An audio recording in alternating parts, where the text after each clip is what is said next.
It is another beautiful moment, ladies and gentlemen. Welcome to another edition of your informative and discoursive program, Global Insight on For You Media Africa. Today we are taking focus on the leadership of Kenya, His Excellency William Ruto, and of course looking at his foreign policy dynamics, asking the question of how feasible this is when a nation heralds a new leader. A plethora of issues come to mind, especially the foreign policy stance the leader will adopt and how that could affect the country in every dimension.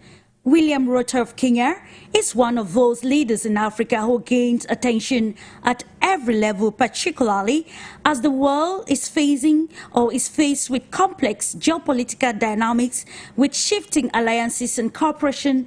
His role in the Horn of Africa region, and particularly in the East African nation, is actually widely followed across Africa and the global world at large. Since assuming office in 2022, President William Ruto defined one priority area for his administration that focused on diplomacy and foreign policy. It should be noted that President William Ruto has made historic trips both within Africa and beyond. Kenya has equally hosted high-profile meetings of continental and global significance. However, William Ruto's foreign policy stance has attracted applause as well as criticisms. Is Kenya at the verge of replacing traditional partner China with the United States of America? Is Ruto's strategy of balancing Kenya's foreign policy feasible? President William Ruto has a daunting task to navigate a web of competing global interests. Africa seems to be watching President William Ruto at every level as he continues to be one president in Africa that has gained attention from every level. And this is Global Insight on For You Media Africa. Stay tuned.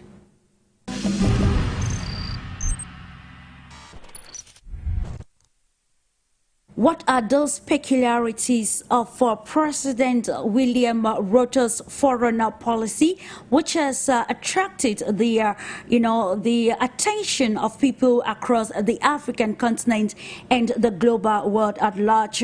Aside the likes of Paul Kagame of Rwanda, President William Ruto of Kenya has been widely talked about recently in Africa, given his stance, especially on global issues and also looking at his foreign policy dynamics within the African continent. The president actually made Kenya a visa-free nation for countries across Africa. We also saw the leadership of Kenya replacing Paul Kagame to head the institutional reform of the African Union. But with the present contestation patterning, the foreign policy and the diplomacy adopted by the leadership of Kenya, His Excellency William Ruto, there are a lot of questions being asked or posed on the table pertaining his stance and how this will actually meet the national interest of Kenya, also balancing it with Kenya's involvement in global affairs. I won't be doing this alone. Time for us, of course, to uncover this panel of experts that will elucidate more on President William Ruto's foreign policy and diplomacy and the feasibility of this to meet Kenya's national interests and define also Kenya's presence at the global level. Let me take you now to Ghana. We're being joined, of course, by FIDEL AMAKYE, OWUSU international relations expert, security analyst. Hello to you, Fidel, and thanks for being with us once again. Thank you, madam, for having me, and I greet your cherished listeners and my co-panelists who are with us and others who will join in soon. Thank you. Absolutely. It is a moment of knowledge sharing pertaining foreign policy of Kenya and, of course, being a very instrumental leader in Africa William Ruto'S stance on global affairs has actually attracted attention from every level across the continent Africa. We are going to acknowledge the presence of ENRIQUE, who is a journalist, political analyst, and of course joining us from Spain. Hi to you, Refugio, and a pleasure having you again this day. Hi to everybody. I am very glad to be here with you again for talking about the Kenya case. It is very imperative looking at the position of the leadership of Kenya in East Africa and the very vital position in the African Union. We begin now to ask questions pertaining his foreign policy strategy, his diplomacy, and the effect this will have at a time of shifting alliances and cooperations. Just to note that Professor LAEED ZAGHLAMI from the Algiers University Faculty of Information and Communication will be joining us in the course of the program, and also Professor David MONDA, who is international relations expert, public policy analyst, Kenyan, will be joining us subsequently. But then we're going to dive straight away to having a holistic approach of the foreign policy strategy of His Excellency William Ruto of Kenya. I'll kick off with you, Fidel. What approach can you give Kenya's role in global stage, relating it to the foreign policy leadership William Ruto? Here I want to highlight the Haiti mission, the Ukrainian crisis, the status as a UN non-NATO ally, among other aspects. Thank you very much, Madam, for this opportunity, and then I thank your cherished listeners and co-panelists. Firstly, we have to appreciate what informs a leader's foreign policy. In that sometimes the analysis is done as though the foreign policy just emerges. No, there are a lot of factors that inform a leader's foreign policy. And we first of all thanks by sanctioning, then you appreciate his orientation and how that will influence his foreign policy. If you look at a military general like Eisenhower, then you appreciate his foreign policy. If you look at Dr. Kwame Nkrumah of Ghana, after Ghana gained independence, and how he declared that the independence of Ghana was meaningless unless it was linked to the total liberation of Africa, then you realize, you look at his upbringing, his experience in the United Kingdom as a black man, and his stay in the United States as a black man, and the kind of things he faced while in the... So with William Ruto, you talk about that. How has been his experience? Personally, we look at the short term. As vice president, he was obviously marginalized, where, I mean, he could not attend cabinet meetings that were not even being held anyways. And he was at loggerheads with his boss, the president. And so he partook in one of the most dramatic elections in Kenya. Okay. So this was more of a president in waiting. He was very anxious to be president, and there was so much uncertainty around him. Such a person, when he wins power, is likely to be more confident in the kind of policies that he pursued. Absolutely. And his foreign policy would also look similar. I mean, that will affect his foreign policy. So after taking power in 2022, after a very close elections, I mean, the odds were against him because his competitor was from a major ethnicity, and his competitor was openly supported by his boss, President Uhuru Kenyatta. And so, after taking power, some of the decisions he has taken domestically and externally has been very, very audacious and bold. In fact, the Haiti mission, which as we go on, I know my co-panelists will all expatiate on, you look at sending forces to Eastern DRC. That was unprecedented, because in both the first Congo War and the second Congo War, Kenya did not participate. But for the first time, after the DRC joined the East African community, Kenya contributed forces in Eastern DRC. The result of that is quite debatable, but the fact that that decision was taken was quite audacious and characterizes the kind of leadership or the kind of policy that the leader is pursuing. Yeah. He also engaged in rapprochement with Somalia. In fact, for a long time, Somalia and Kenya were not very good because of some security breaches. But under Uhuru, the relationship between the two countries has been dramatically changed or radically changed. Yeah. And even though some decision to open the border has not really materialized, the kind of goodwill that is between the two states is good. You talk about the visa issues, which will be expatiated. Absolutely. Then you talk about Haiti, coming back to it, which is very bold. So I think that the kind of experience that he has had has a lot of, or has had a lot of influence on his foreign policy. Again, the values that he upholds. He is a businessman, and many talk about his Western tilting towards the West. And I say that, well, as a businessman as he is, I am not surprised. Again, you talk about traditionally Kenya. During the Cold War, Kenya was not really with the West or with the Soviet Union or China. It was more tilted to the West. That has been during the Cold War. So under Jomo Kenyatta, Kenya was not tilted to the East. So I think that preliminary, this will be my opening statement for this particular topic. Thank you. Thank you for, of course, the holistic opening statement that actually touch on a whole lot of issues that pertains to the East African nation of Kenya. Before looking at Ruto'S foreign policy, you mentioned his predecessor in the person of Uhuru Kenyatta.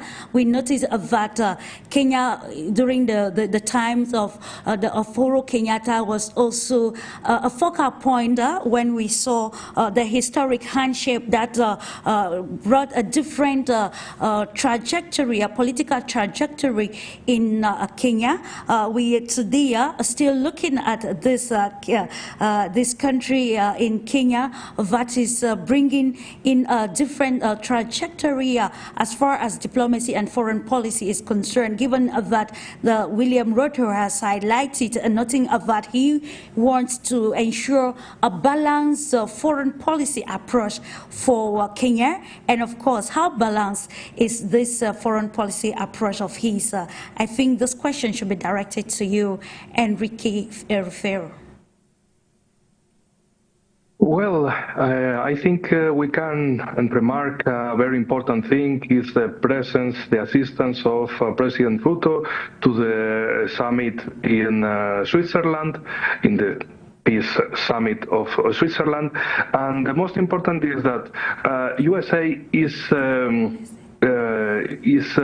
in fear because they feel and they know exactly that they are losing the positions, the Western positions in African country.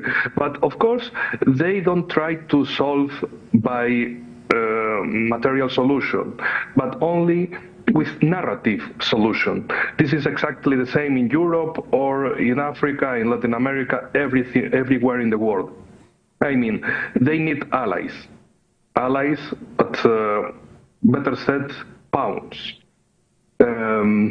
Ukraine is now used not only against Russia, but of course against Russian soldiers in Sudan, for example. They are not fighting terrorists, they are not building factories or infrastructures. They are, USA is using Ukrainians for fighting Russians in Sudan. So they want to make, to enforce the situation. And they know that China and Russia are using their own foreign policy for, of course, engaging in a positive way with African countries. The most important example is that there are important visits of Russian Ministry of Foreign Affairs or Vice Minister of Defense to some African countries for issues about economy, about security, and this is the most important tandem in Russian foreign policy. In the case of USA, the most important foreign policy is the narrative, not the reality. So that's why they are thinking, oh, we are being pulled back from Chad, from Niger, from Mali, from Burkina Faso. We are being pulled back from everywhere, but what we can do? Narrative. So exactly the same in Europe or in other continents. So, okay, good point. And the most important thing in this question is that they see from USA, from Washington, that Russia is advancing in the heart of Africa, and this is a problem from them, but they are trying to push from the sides. From the western side, with Morocco, Western Sahara under occupation of Morocco, and Mauritania. They are the most important Western allies from the west of Africa, and Kenya is from the east. They are trying to make the typical geopolitical thalassocratic action, push the situation from the coastal areas. Exactly like they tried to push the invasion of Nigeria against Niger in the previous summer, but of course Nigeria has a disaster situation inside the country, so the invasion was cancelled. But anyway, this Victoria Nuland, envoy for Africa, Molifi, was traveling in the countries trying to push the position of USA, but of course nobody wants USA or France or United Kingdom, because in the Western countries, these leaders are usually thinking that their own people is stupid. So if their own people is stupid, everybody in the world is stupid. So they can push their own narrative and people will believe. But surprise, in Europe nobody believes this narrative from establishment, and let alone in Africa. People want to improve the economy and improve the security, not making empty narrative.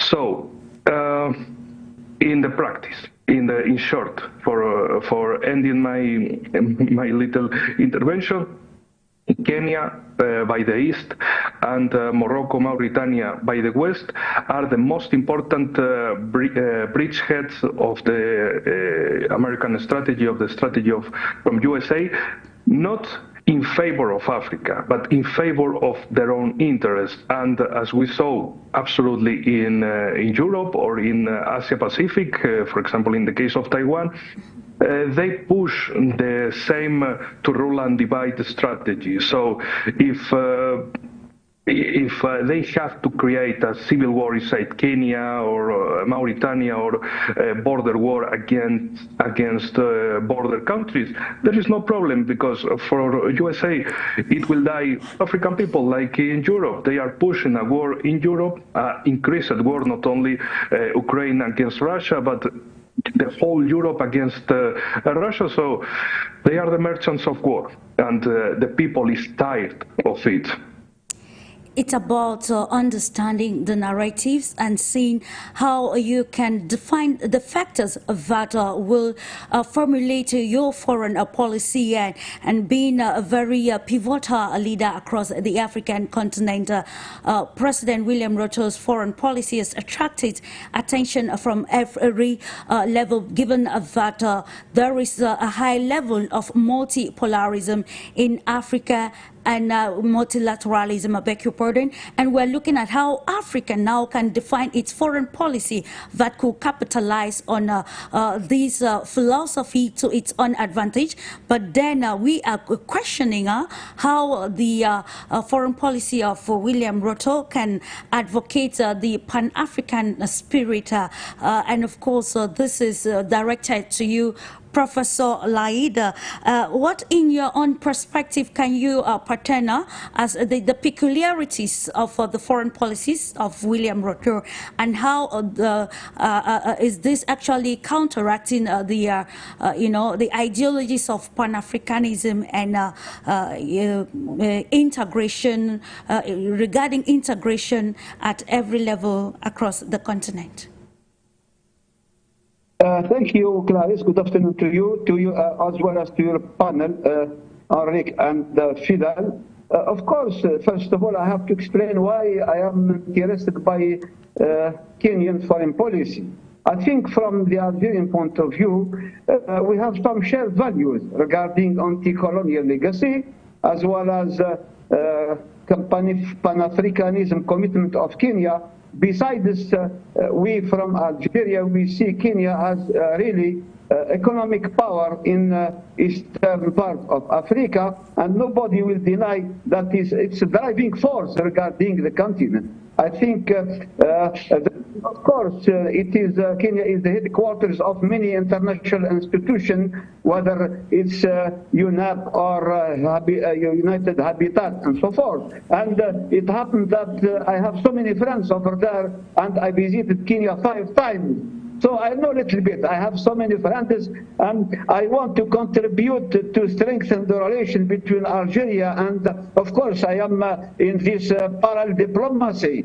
Of course, we have our ambassador in Kenya, in Nairobi, but from my own side as a professor, I think I feel very close to people that we have so many similarities, so many, I would say, common values and shared values too. And I would like to translate that and to implement in our relation and to strengthen the relation. However, when I was kid, I remembered Jomo Kenyatta and Mau Mau movement. So I remember that when I was kid, and you know very well, Algerian fought French for its independence. So did Kenya to get independence from Britain. So that is to say, really, from me, Kenya is supposed to play a key role in not only in the continent, but worldwide. But so far, what I want to say regarding your question, Clarice, I would say with the advent of William Ruto presidency, of course, so many people described him as a businessman. He is not a person of politics or ideology. He's of money, money, money. And that's his, of course, that's why he was elected. But what I would say, sorry, right now, I can guess this ambivalence attitude, that ambivalence policy. On one hand, he wants to have a special relation with USA. And of course, I heard what Joe Biden said, you are no NATO member partner in Africa. So this is I would say, this is some kind of insult to African countries, which called for Pan-Africanism, for, independence. And so, but to be, I would say, I'm sorry to say that, I'm a little bit rude to say that Kenya is, within, under Ruto presidency, he wants to play a subcontractor role to NATO. This is completely wrong, completely not acceptable, especially it's an insult to African people who fought for their independence and for the African continent as a whole. So what I want to say from my own view, I have been following and observing Ruto. We lost Professor LAEED. Of course, we're going to come to you subsequently for you to elucidate more on that very important point you were actually highlighting pertaining the decision in foreign policy, and especially when he was sworn in the Sahrawi Republic Democrat. Okay, thank you for that, Professor LAEED. We continue the conversation. Let me come back this time to you, Enrique. We have actually highlighted some of these decisions which Kenya's leadership has taken, particularly as far as global affairs or global issues are concerned. The world. Yeah, I'm back. Yes, sorry for the interruption. Yeah. So I said he withdrew his ambassador in exile to Western Sahara. Of course, this is not very good for the African Union, and bearing in mind that Western Sahara and Republic of Democratic Sahrawi is member of acting the constitution of I would say of African Union in 2002. More than that, I would say, but on the other hand, I can see that Ruto played a key role in recently in G7, as well as within his command on this relation between Africa and so many countries, especially in South Korea. The last meeting when he said, I appreciate that. I really appreciate what he said. He said instead of carrying all 55 countries of Africa coming all to this different summit with South Korea, with Japan, with the United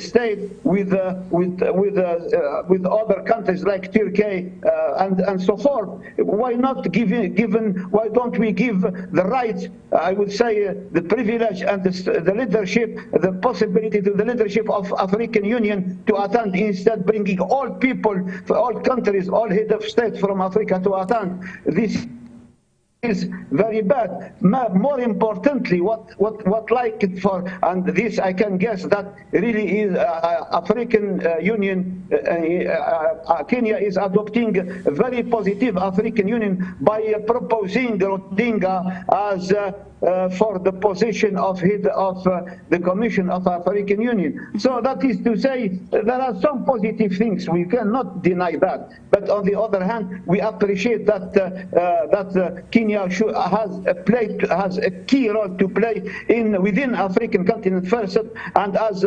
one of our panel said, also Kenya can also play a key role on the international relation. Thank you for that insight, Professor LAEED. Of course, that is why we are bringing this to the table today, the place that the leadership of Kenya occupies across Africa, and how his alignment with particularly the West will undermine the foreign policy of the African Union itself, given that William Ruto is at the helm of the AU institutional reformer. And this I want you to comment on, ENRIQUE, how the fact that William Ruto seems to be caught in the web between the global West and global South, and his largely Western alignment is actually going to counteract or derail the Pan-Africanism trajectory that has taken course across Africa in present-day society.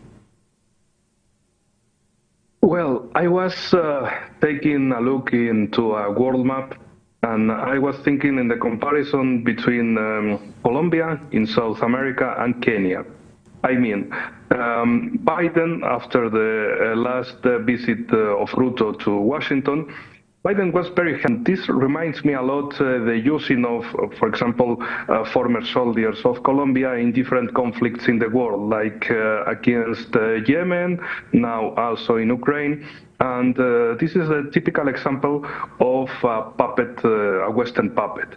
The country is absolutely in terrible situation, in an unstable situation inside.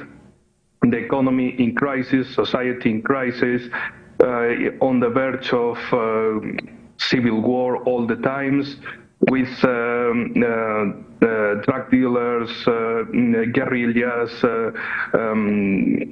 former militaries against the guerrillas and against drug dealers, gangs. So terrible situation, of course. And they want also to extend this situation to all the parts in the world.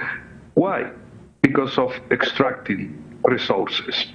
That's why they are always pushing these conflicts, these proxy wars in all continents in the world.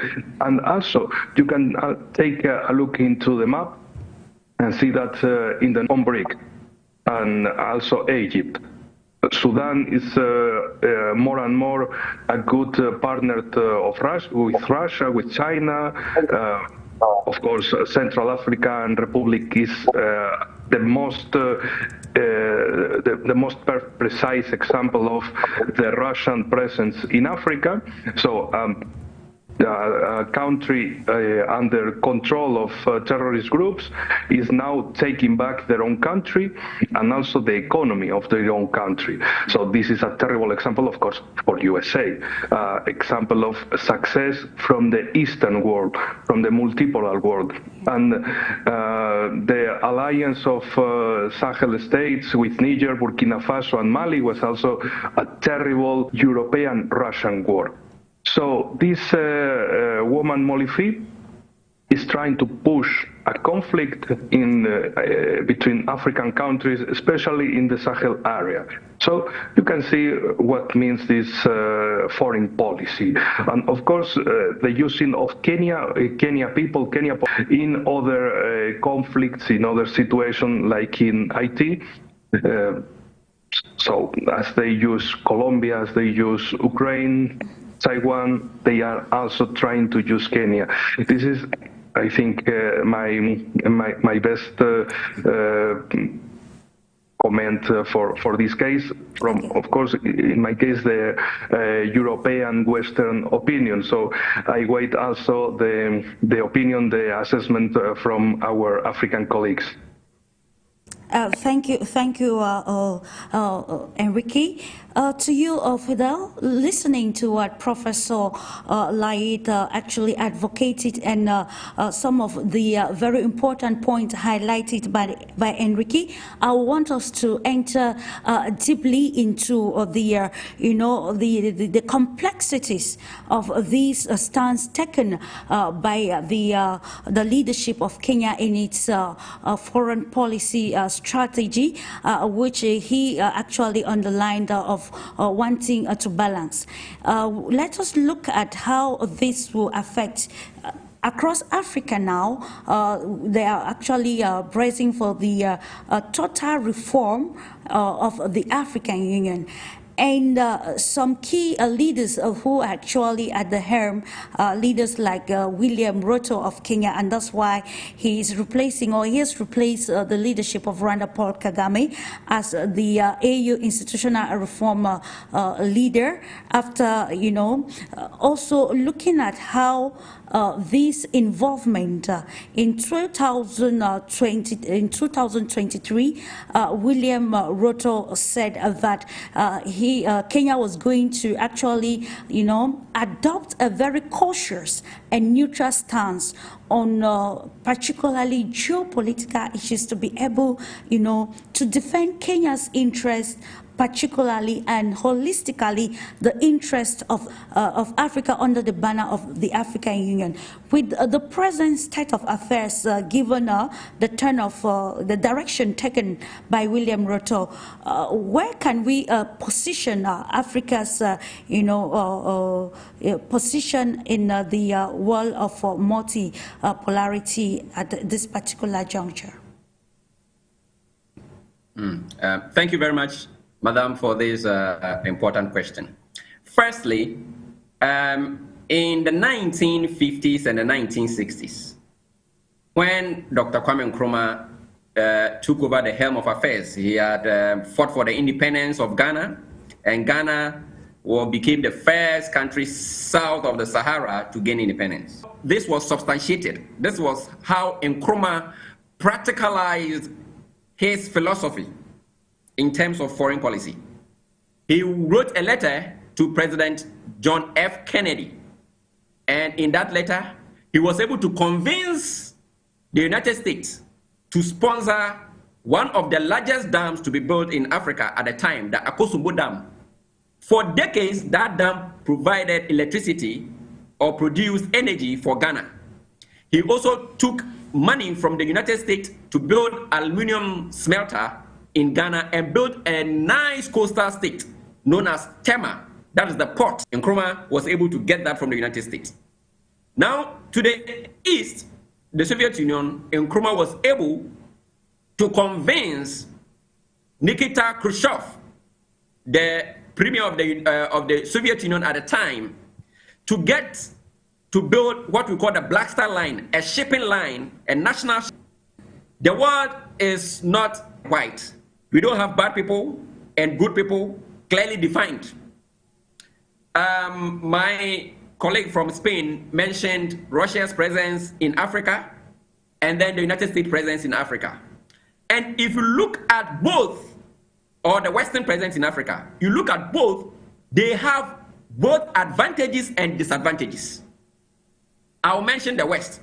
Now, France, after 1960s, even though France had arranged some form of independence for African states, it was merely on paper.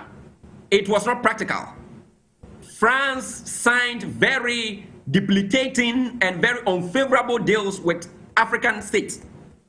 When Guinea decided that it would not be part of that deal, France punished Guinea severely in 1958.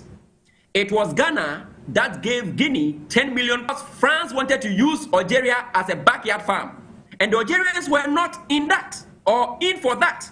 And that, after so much blood, in the days during the Soviet Union, we had Moscow also pursuing some policies. For instance, Emperor Haile Selassie was overthrown in Ethiopia as a result of the support that Moscow gave to leftist rebels or leftist soldiers, Haile Mariam.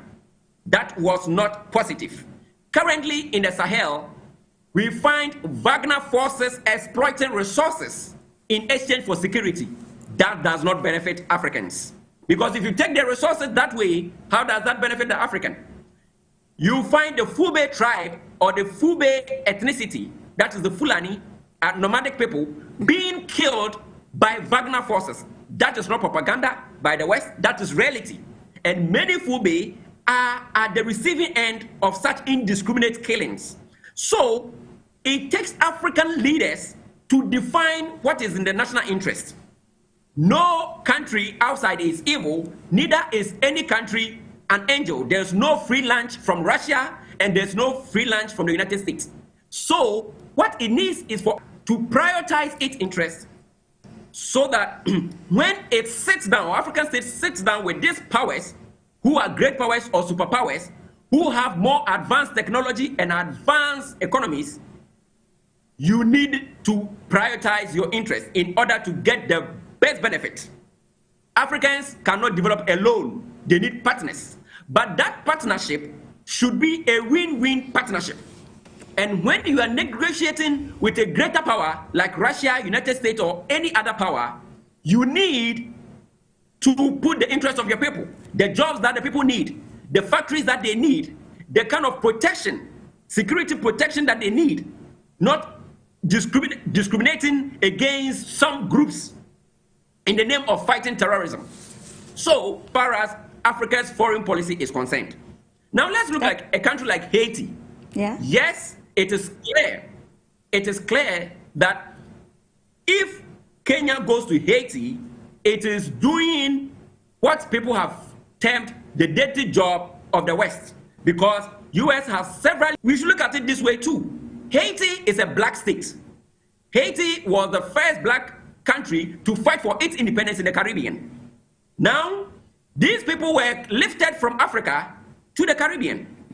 As Africans, we have an obligation to help bring peace to these countries. So while we look at it in the sense that US may perhaps be contracting or may be outsourcing its security responsibilities to Kenya, I may also look at it as a responsibility that Africans on the continent owe to our brothers in the Caribbean to help. Africans are in a position to help. I don't see any problem with it, except that it has its risk, like any other decision that Kenya may pursue. And of course, again, yes, I will come back to you, Fidel, and of course, okay. That's where diplomacy sets in, and of course, understanding of the complexities, like we underlined earlier on.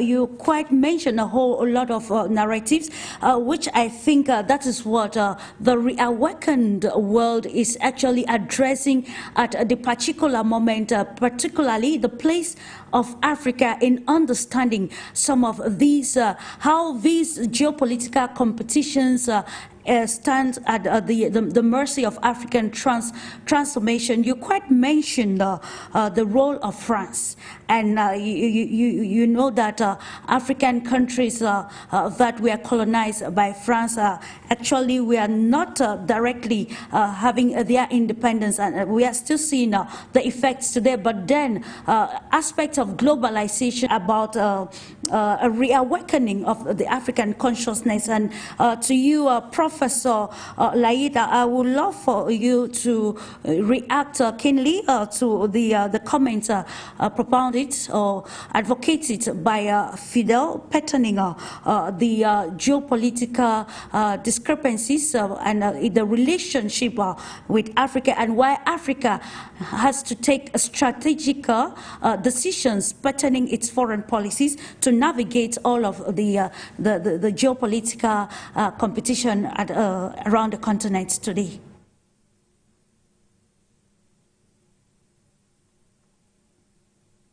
Professor LAEED, please, can you unmute your mic?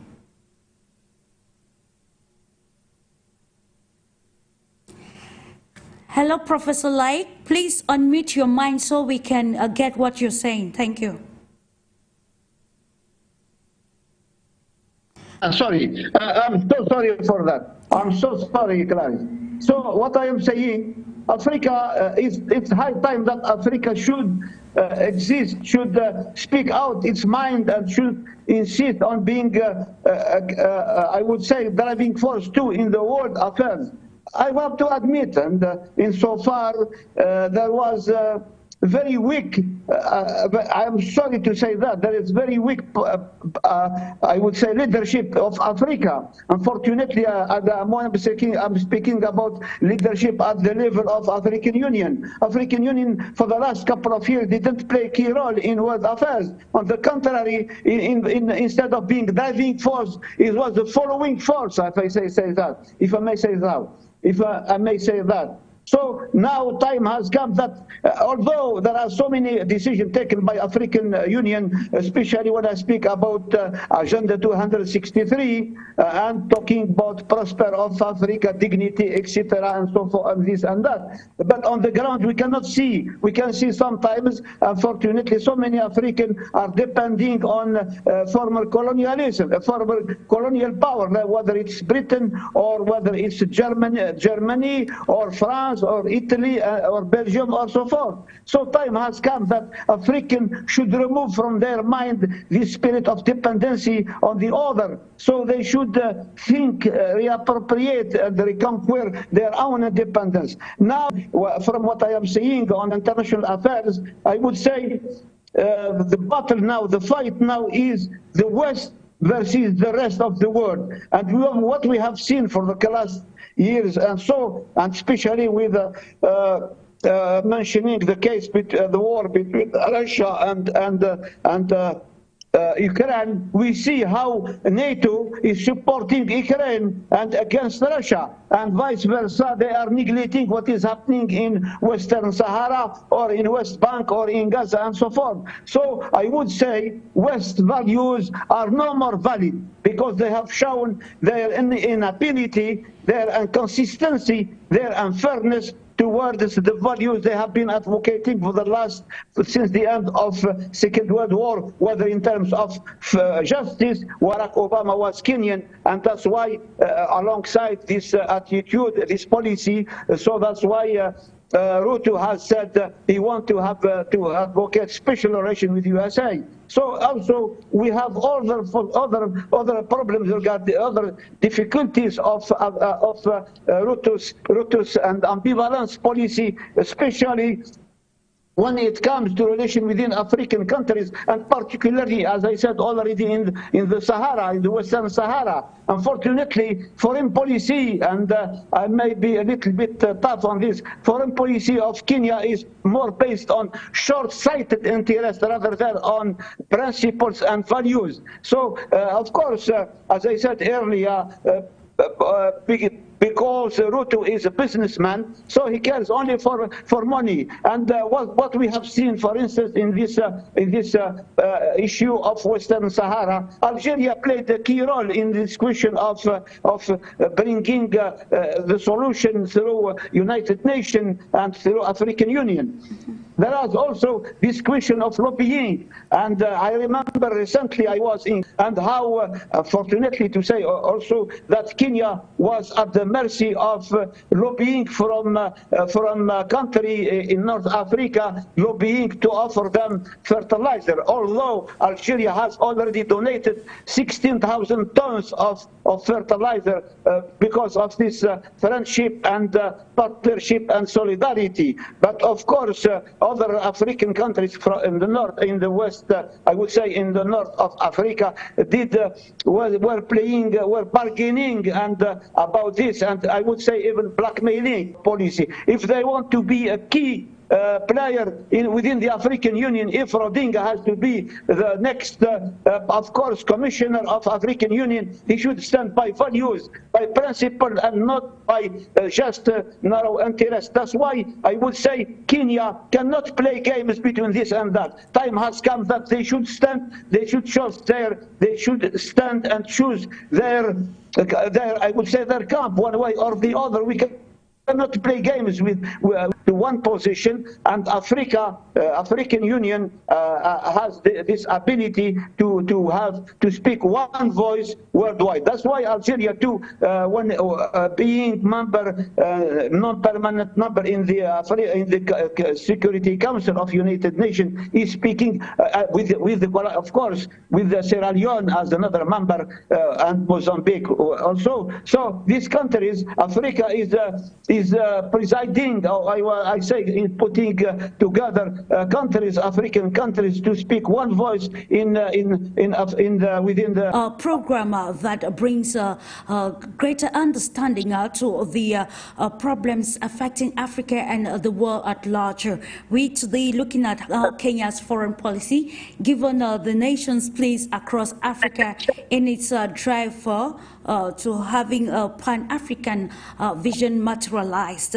How Kenya is seemingly engulfed within by global powers, or caught in the web of global powers, and we see that this has actually pushed the leadership to go closer to the West in the quest for a new world order, and Africa wanting to define its own position in this. Is this the right decision for Africa at this particular moment? How does this serve the interest of Kenya and Africa as a whole, given that, like you mentioned, Professor LAEED, if everything goes well, Raila Odinga will be assuming that very important position, that is the chairman of the African Union Commission, and we see the leadership of Kenya, William Ruto, at the institutional reform part of the African Union, together with his adopted foreign policies.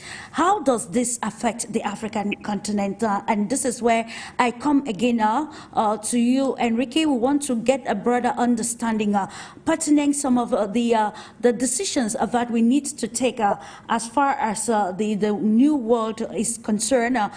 Talking earlier on, Mr. FIDEL also underlined that in the times of Kwame Nkrumah, he was neither with the West nor the East, but then I think the world is facing a new, new dynamics, and we see in Africa that multilateralism has increased, and we see the quest even at the global level for a new world order, trying to kill the unipolar system that hijacked not just the politics of the world but the economy of the world, and that explains why many countries in Africa particularly cannot thrive economically, because their currencies are still being tagged to the US dollar.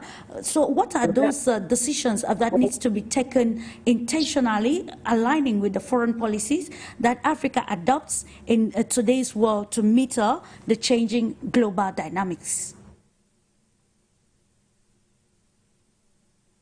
Enrique? Oh, yeah. Sorry, I didn't hear the last part. So Of course, I want to say beforehand that I agree with my colleagues Fidel and Dr. LAEED. Of course, everything must be a win-win solution and a sovereign solution. Exactly because some of the problems now in Africa are the same in Europe. It can be surprisingly, but for example, in Spain, we don't have government. We have a delegate, but not really a president, because our allegedly president always says that, oh no, we have to make this policy because Europe orders, because Europe wants. European Union, or Washington says that we have to make this policy, this other policy, or making stupid things with France in Africa. For example, the French mission in Mali. Nobody knows in Spain why we are in Mali, or where, because the mission ended, luckily, but nobody knew why we are in Mali, why we are supporting France in Mali. This is not good for us. This is not good for Malian people. But, this is a European scheme of action, so we have to be respectful ally, a loyal ally. So that's why I said that we don't have government in Spain. So we know exactly what happened with African countries, where the elite is absolutely under control of foreign policies, and there is no respect for our people or an attempt for our development. Of course, nobody, no foreign power will give you presents or something for free. Of course, everybody in the world wants something. You have to push for your own interest and for your own people. Of course, I agree with you, Fidel. Maybe it was some mistake in my explanation, but of course I agree with you. And especially Europe now has the exactly same problem. But maybe from Africa you said you can see that no, the problem comes from Europe. No, the problem is in Europe, of course, in our establishment, but not in the people. Imagine that all the Europe is pushing to a war against Russia. Nobody wants this war. Nobody wants to fight this war. Because who is going to fight for Macron, for Scholz, for von der Leyen, for Sanchez? Nobody wants fight, or Biden. Imagine, you are going to die in Russian front because you are fighting for Biden. No, nobody wants.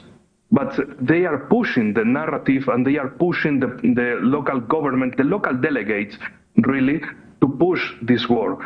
So that's why there is no sovereignty in Europe. There are only proxies. So, of course, I am in absolutely solidarity with you, because in Africa it's the same, it's pushing for the same. But there is no connection between this sovereignty in Europe and sovereignty in African countries, and especially in our case. For example, if you go to the south of Spain, you can see African continent, so it's not far from us. But mentally, it's absolutely in the other side of the world.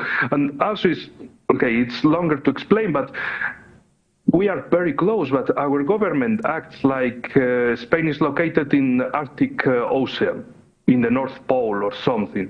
But no, we are very close, and nobody is making something for the other side of the Mediterranean Sea. Nobody cares about what is happening in the other side. So of course, our political elite, our economical elite acts in this globalist capitalist sense, and it's us. They are also destroying our country in the process. So, of course, in a multipolar world, it must be a win-win solution for us in a sovereign sense. And finally, as a very good friend, a philosopher from Argentina, he always said that we have to think with our own ideas and with our own head. Thank you so much. Of course, we have to think with our own ideas and with our own heads. And of course, that environment should actually, be the engine that will reignite this thinking or the process of thinking. Coming back to you, Fidel, I want us to elaborate more on some aspect that you highlighted. We want to look at the present day Africa and in the days of pre-independence and even the early years of post-independence Africa, and seeing how we can try to navigate the complex nature of the global scene, especially as far as international cooperation is concerned, or international relations. You talked earlier on about the non-alignment of the leadership, former leadership of Ghana, either to the west or to the east. But now we are in a different sphere where different ideologies have been brought forth. Today, around the world, we hear of the New World Order, multipolarity, having total sovereignty, be it political, economic sovereignty.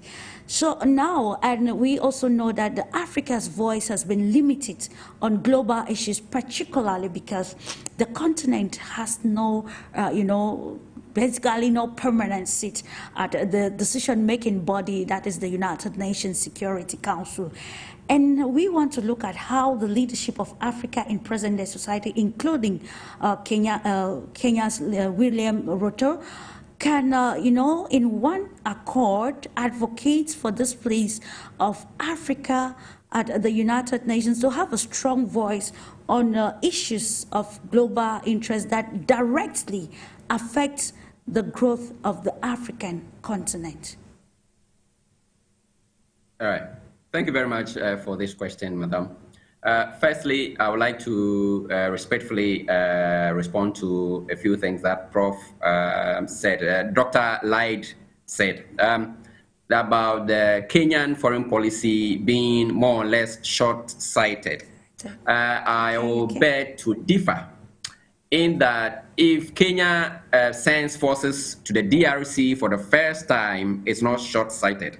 It really wants the second largest country in Africa to be stable, because that country has faced a lot of instability since independence as a result of its resources and external interference. And so for the first time, Kenya contributes forces, and I think that that is a long-sighted or a very strategic position to take in the collective interest. If Kenya offers to help resolve the situation in Sudan, I don't think that is short-sighted. That is very progressive. That is what we need, because I mean, we want African solutions for Africa. And so if Kenya decides that, well, what is happening in Sudan could be discussed, then I think that that is a good move. If Kenya goes to Ethiopia and discuss or try to mediate between Ethiopia and Somalia over the issue of Ethiopia having access to the coast, I think that it is African solutions for the Africans or for African people. And so I think that that is also long-sighted. Now, if Kenya decide to create a rapprochement between itself and Somalia, that is very long-sighted and very beneficial. So I think that in terms of the foreign policy, it is very bold and audacious, but I think that in the strategic sense, it is very, very beneficial. Now, Madam, to what the question you asked, absolutely, I would say that it was more difficult during the Cold War than it is today. And sometimes when you live in the moment, you think that your problems are unsurmountable. But if you look at what Nkrumah and others faced during the Cold War, it was more dangerous than what we face today. Why do I say this? During the Nkrumah time, you had to choose either the West or the East. There were two sides. Yeah. And so when you were with one, the other will undermine you. But currently, we have a multipolar world where China is a force to reckon with in itself. We have Russia, and then we have the West. And even within the West, we have competing interests. And then we still have what we call the middle powers, like the Gulf states, like Brazil, you are talking about Turkey, and the likes also rising and also wanting to have a peace in Africa. You talk of South Korea, you're talking of one of the middle powers, Japan, and others. And so when you look at it that way, currently, African leaders must just be more tactful in dealing with these different powers.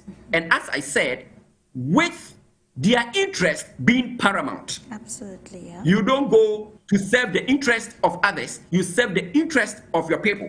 And so, if Africa can still trade with Israel and trade with Turkey, irrespective of the tension between Turkey and Israel, Africa can still benefit from both sides. Africa can benefit from Russia and benefit from the West. Irrespective of the differences they have, you can still benefit. If Russia can support you practically with your nuclear energy, so be it. If the West can give you the necessary investment, so be it. But let me draw this example.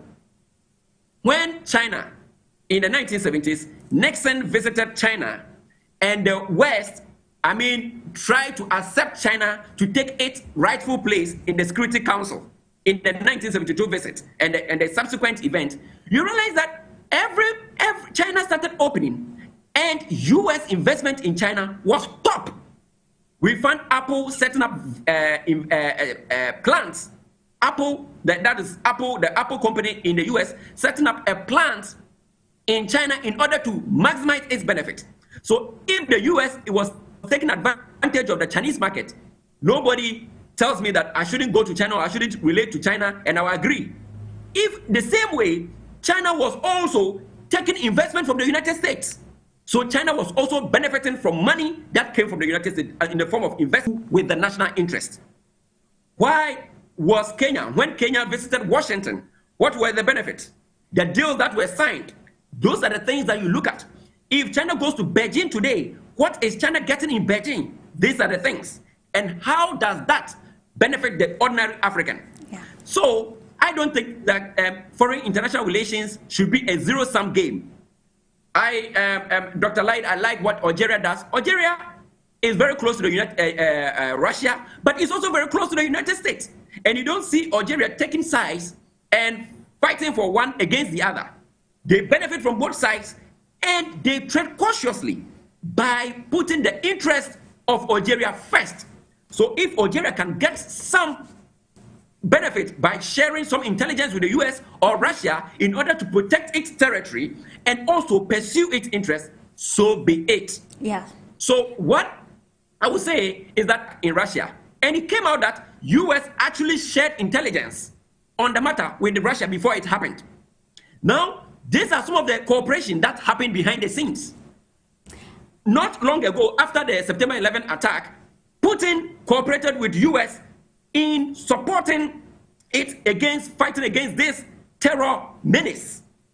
These are the things that the global community needs. Absolutely. And so Africa should not be caught in the impression that some countries are better than the others, or others are going to sell free lunch and others are overly exploitative. If people are exploiting you, you are the best to know who is exploiting you, and staying away from such exploitation or renegotiating.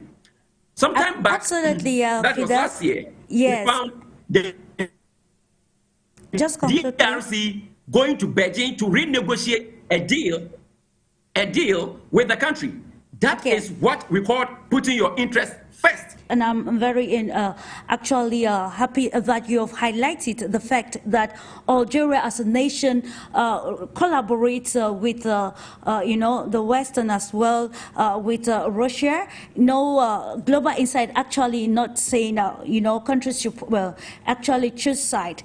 If we are bringing the foreign policy of Kenya's William Ruto to the table today, it's because largely the Kenyan leadership has shown that it has moved to the West. And we are looking at the repercussions or the consequences of this on Africa as the world tries, or nations try to define their own space in this very complex world that has seen, drastic changes. And that is where the African intelligence or advantage needs to set in.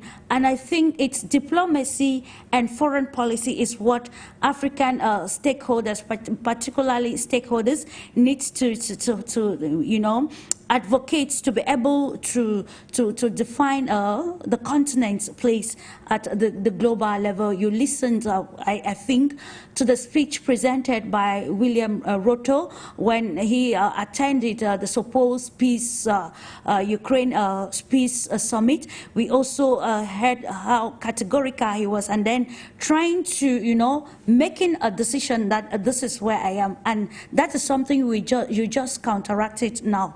Now, Professor LAEED, with this stance of, William Ruto, already very public about the decision or the position he has chosen, how beneficial is it to serving Kenya's national interest and holistically the interest of Africa in today's multipolar world? Professor LAEED, please, can you unmute your mic, please?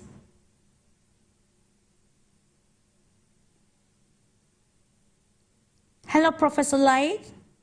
Yeah, I can hear you. Sorry. Yes, I'm here. Can you hear me? Hello? Yes, I can hear you, please. Yes, what I want to just say a quick response to FIDEL.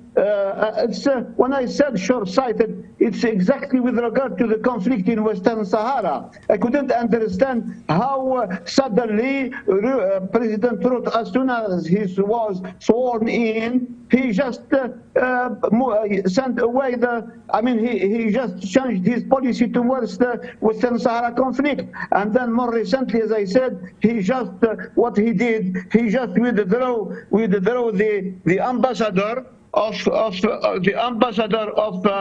can you hear me? Yes, hello? I can hear you. I can hear you, Professor LAEED. Yes. Please go ahead. Yes. Yes, as I said, he just withdrew the ambassador of Kenya in exile from I couldn't understand from Western Sahara. So this is an issue we should be carefully thought. I mean, he is a businessman. For sure, he does not have enough experience in diplomacy and politics. That's why it looks like there is. That's why I said, for sure, Kenya, from my own view, it has the potential to play a key role in the world affairs as well as in African affairs and subsequently within national interest. What I want to say, I just want that the policy, the foreign policy of Kenya presently should be more coherent and has more coherence and more cohesion. Because what is happening in its attitude in Western Sahara and his support.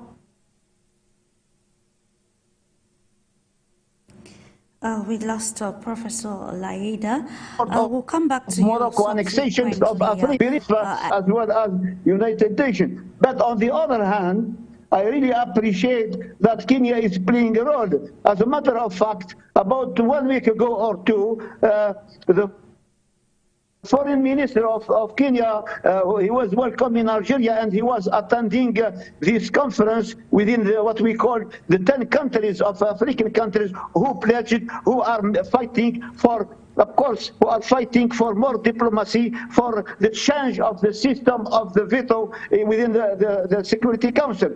So that's to say, I would like to have a coherent foreign policy, not between, that shouldn't be, on one hand you have the president who is driving it.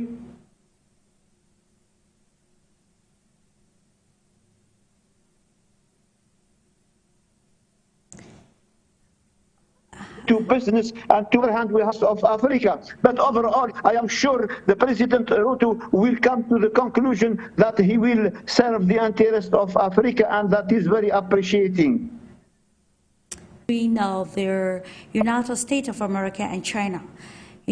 China apparently or happens to be, Kenya's traditional partner. And we see William Ruto's or Kenya's alignment with the United States in present day. Hello? Yes, here I am. Okay. And in this question, I think that, of course, for example, the Chinese projects in Eastern Africa are, of course, in the benefit of China, because China started the Belt and Road Initiative for their own benefit, of course. It can make a benefit for each country, but it depends on the politics of the country. So, of course, China needs natural resources, need foods, because they can't feed their own people with their own lands. So that's why they are making the diversification of trade routes by land, by sea, with the whole Asia, with Europe, with Africa, with Latin America, of course. And in this case, if Kenyan leadership doesn't make anything for their own country, China won't make, because China is not like a non-governmental organization, it's not a benefit organization, it's a country. And in this country there are businesses, there are companies which they seek agreements with China in the benefit, in the most benefit of Kenya or other African countries, because if you know why China is eager to invest in African countries. So they want something, you can offer something, and you need something. So with this engagement, you can make a good benefit for their own country, in this case, in the Kenya case. But of course, nobody will provide you for free or because they are a charity organization. No, this is not charity organization, neither in the West or the East. There are countries, great powers, or only powers, or normal countries. But in these countries, you have to negotiate. You have to put your own benefit, and you have to know why, the things that the other part is searching in your country. So, of course, this needs the process of sovereignty in each country. And, of course, acting regionally is the most important thing, because I know a lot of projects in the case of Latin America, and if the countries are not thinking in their own sovereignty, in their own prosperity, nobody will think for you. And this is the most important. Of course, that is very important. I don't know if Fidel is still with us, sir. We are running off. I want to have a concluding, a concluding phase from you. Of course, we are looking at prospects of some of the changes can be effected on Africa's foreign policy, which will be defined by African leaders themselves at the national level and at the level of the continental. Problematic continental bloc, the African Union. What prospects? Okay, was formed. It was later allowed to create some sub-regions within the continent. So we had East Africa, Central Africa, the Horn of Africa, Southern Africa, and North Africa. So all these groups formed some sub-regional organizations like the EAC, SADC, AMU, ECOWAS, and IGAD in the Horn of Africa in order to make regionalism easier. So if integration happened at these local levels, then at the continental level, it became easier for continental integration than those foreign powers, let's say from Saudi Arabia, United States, China, and elsewhere. So when they do that, then the support of these great powers can then help in resolving the crisis. Now, there's a problem when it comes to the continental level.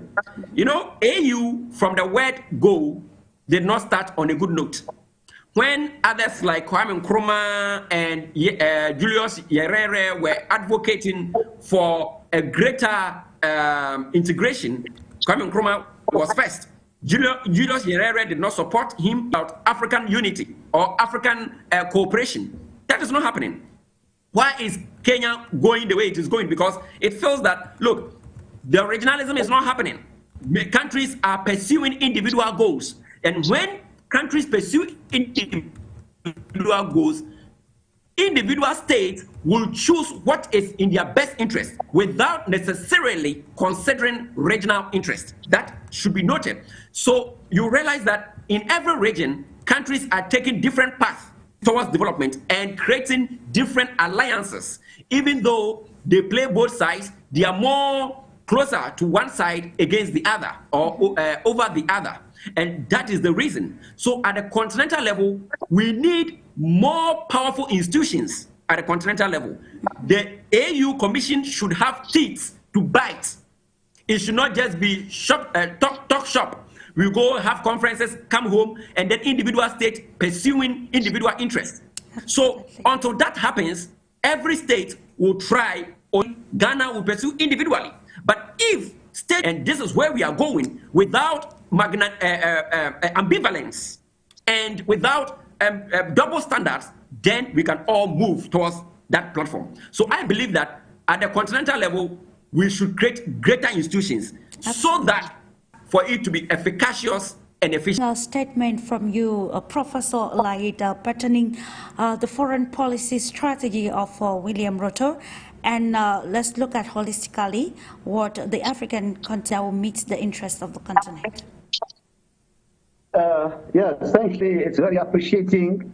I hope we can say that's why we have today a discussion about Kenya, because Kenya, we like it or we hate it, is a potential economic and political power in that part of Africa, alongside other countries like Algeria, Nigeria, Ethiopia, South Africa, and so forth. Strong leadership.